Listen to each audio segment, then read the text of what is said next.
here from Rain Country. God is good all the time, and I'm here today to talk about why you should consider making your own homemade wine even if you don't drink. It's got many uses. In fact, I did a video several years ago about the many uses of homemade wine, but I'll be going over that real quickly today. But first off, especially if it's something you use regularly, then you need to learn how to make it yourself, because it actually is a very easy process. Unlike what a lot of people think, they assume it's a very difficult process, especially if they try to look it up online and they read all of this stuff.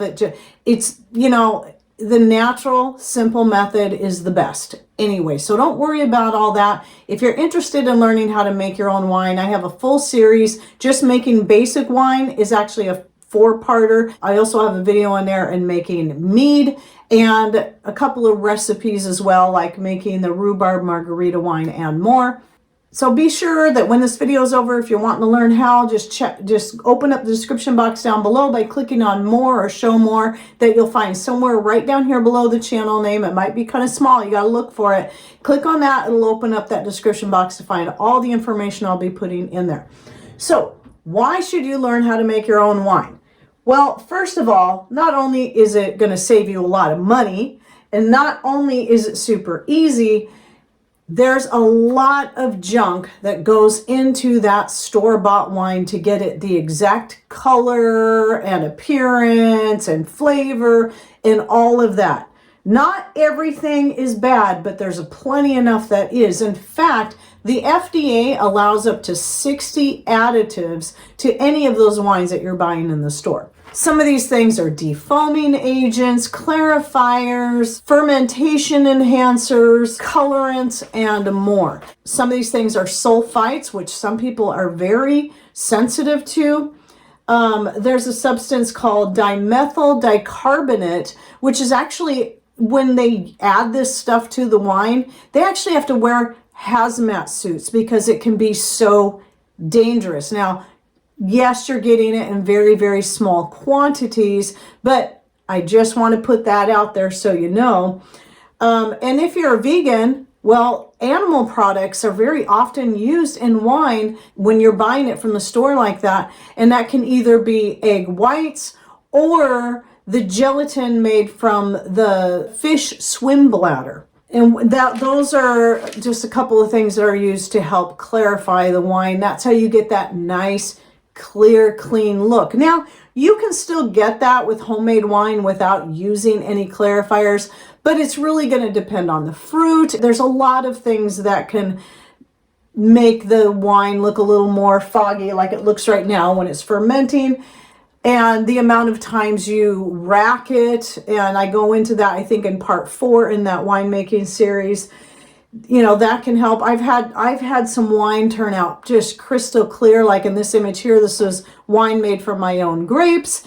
And then in the other image I have of the blackberry, the wild pick blackberry and grape wine, I managed to get some pretty clear wines. I've even managed to get some really clear meads on occasion. And mead is almost always kind of got a cloudy appearance to it anyway. But then I decided, you know what? It really doesn't matter. Just the cloudiness does not change the flavor. It still tastes great. I do try to make sure I get as much of the sediments out of the bottom of the wine as possible right away once it's done. But other than that, no, I don't worry about it. I just, like you can see in this image here, one of the last wines I made, I think it was one made from my own grapes. I just left it a little bit cloudy looking, and it tastes amazing. I've served it to people and they just praise it. They love the flavor of my homemade wine. They don't care that it looks a little bit cloudy. We've come so conditioned into believing this is how wine should taste and smell and look, but it doesn't have to. That's not even the natural way. So, yeah, you know, it's just kind of silly.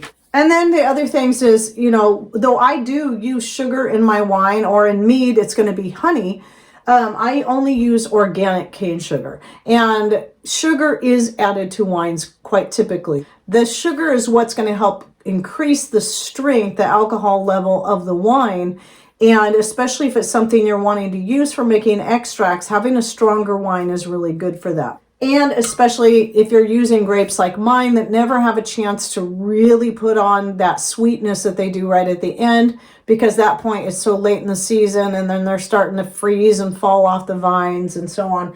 So whenever you're using a sour grape, or even something like rhubarb that is not high in, that has either no sugar or is not high in sugar, then you still need to add sugar to it to get a good strong wine. So the only additives you really need in winemaking are the sugar. And then what's not always needed but can be very helpful is some kind of fermentation starter. Now, I always use a fermentation starter, especially since I freeze my grapes ahead of time. Freezing can really affect the yeast and bacteria that is already present on the fruit and make it so it's not so active or kill it altogether. So I always use a fermentation starter, but it's one I make myself from organic things. Sometimes it's made from herbs such as dandelions, or I make it from dried fruits such as raisins, dried raspberries, or dried rhubarb, or I make it fresh from apple chunks or just whatever's on hand. It doesn't matter. You only need a little bit. And I have a video on how to make a fermentation starter, which I'll link to in the description box down below, where I cover all the bases, give you a lot of different ideas of what you can make it from, whatever's on hand, how easy it is, and the many ways that you can use your fermentation starter even when making bread. So that's all that goes into my wine. So home pressed juice. I've made it from apples, blackberries, and grapes, but sometimes I've even used store-bought juices like the organic mango juice I used to be able to get from Costco, or organic passion fruit blend that I can get from Vitacost. I've made wines out of those as well. The best ones are the ones from my own fruits. And then if I'm making mead is simply honey, water, and your fermentation starter. And then I always make my mead. The only additives I put in that would be some kind of fruit. And I might do either a fruit puree that I put in there, or just some fruit chunks that I throw in there. Like when I make the orange spice mead, I just throw chunks of fresh oranges in there, or satsumas, or whatever I have on hand, a cinnamon stick and a few cloves, and then let that all ferment together, and then that gets strained out at the end. So those are the only kind of additives I use. I don't use any of this other fancy stuff that they claim you need. If you go watch the series, you'll see just the things that you'll need is something to ferment in. I always recommend glass, not plastic, and then getting yourself some kind of airlock to go on the top. I like these S-shaped ones, but there's a couple of different ones that you can get. And if you go to those videos, I do have links to those where you can find the gallon jugs. But if you know anyone that buys that cheaper wine by the gallon, that's what most of my jugs come from. I got a lot gifted to me over the years. I've even found some at garage sales for like 50 cents, and it was worth it, because a jug like this can cost anywhere from, just the jug itself with the lid can cost anywhere from $6 to $10, maybe $12 for one. But I know Amazon does have where you can buy like 4 to 6 of them for a pretty good deal if you do it that way. And they'll come with a lid, and there's some kits that actually come not just with a lid, but also with the drilled stopper and with the airlock. So it just depends on where you're looking. But I'll just link to one of those down below, one of those sets, so you can just take a look at that. And really, that's all you need. That's all you need. It's super easy. Now, some of the uses I want to cover real quick would be, as I already mentioned, for making homemade extracts. So even if you don't drink, it's just, I don't drink, but I always have this on hand now. And so I use this quite often for making my homemade medicinal extracts, so I don't have to use vodka. I do have some tinctures I make with vodka, or some other type of spirit if I need it to be, such as the turkey tail mushroom tincture or the cinchona bark tincture, those kind of things where vodka or other such is going to be best. But most of the time when I'm using my more delicate herbs and making things like my pain extract, I'm using homemade wine mixed with honey. Not only does it improve the flavor, they both extract well, and it preserves quite well. So I have lots of videos on that as well if you'd like to learn more about that. I'll link to, what I'll do is I'll link to my last video on making the pain extract so you can at least see how I do it. And, you know, then you can just get a rough idea, and then how you want to make your own extracts, and you can use that or you can use whatever you want. But using the homemade wine not only makes it taste better, it saves a lot of money on buying spirits. I also use it quite frequently whenever I'm doing marinades, whether that be a marinade for something I'm going to grill, such as a carne asada, or when I marinate chicken breast to grill. I'll use them in sautés or stir fries, sprinkle a little bit of that in there. Remember that if you have issues with alcohol, a lot of this stuff is going to get cooked off, the alcohol. Not all of it. It's all going to depend on how long you're cooking that and how much was in there to start with. But whatever is going to be remaining, it should not be a problem, because you're eating the food at the same time. It shouldn't cause any issues. But it's really going to help to, not only when it comes to meats, like when you're marinating meats, it helps to break the meat down and tenderize it. So like when you're making jerky out of elk or venison or beef, then I always use that. It's one of the things that always goes in the marinade, because it helps to break it down and make it more tender. And plus you're getting that, it draws all those flavors deeper into the meat.